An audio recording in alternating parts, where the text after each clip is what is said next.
রাধে রাধে, রান্ধুনি তনুজা চ্যানেলে স্বাগতম।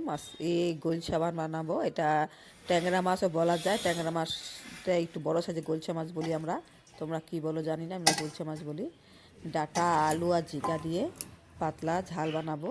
তার জন্য বাদাম, কাঁচা বাদাম, মগজ, এলাচ, টমেটো, জিরা, ধনিয়া এটা একসাথে গ্রাইন্ডারে পিষে নিব, সাথে লঙ্কা 4-5টা। যে যেরকম ঝাল খাও দিতে পারো। 4-5টা দিয়েছি, বেশি ঝাল বানাবো না। মাছটা এখন তেল বসিয়ে দিয়েছি, গরম হয়ে গেছে। মাছটা একটু লাল লাল করে ভেজে নিব।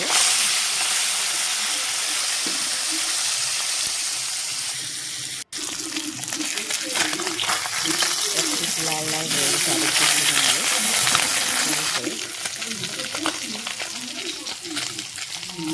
পিঠ ভাজা হয়ে গেছে।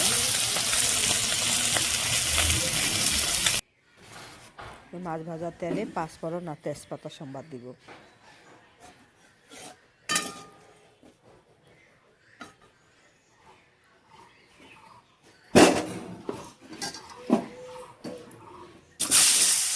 সবজিগুলো এখন ঢেলে দিব। কিছুটা আলু আর ডাঁটাটা, তারপর নুন হলুদ দিয়ে দিব। ভালো করে ভেজে নিব। জিরাতে কম বেশি একটু জল বেরোয়, শুকিয়ে গেছে, সুন্দর ভাজা ভাজা হয়ে গেছে। আর গ্রাইন্ডারে পিষা মশলাগুলো এখন ঢেলে দিব।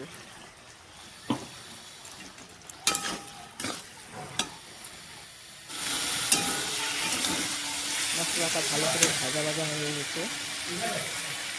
পরিমাণ মতন জল দিয়ে দিব।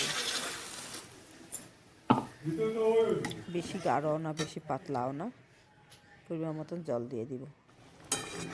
জলটা সিদ্ধ হয়ে গেছে, সবজিগুলো ভালো করে সিদ্ধ হয়ে গেছে। এখন মাছটা ঢেলে দিব, ভেজে রাখা মাছটা ঢেলে দিব।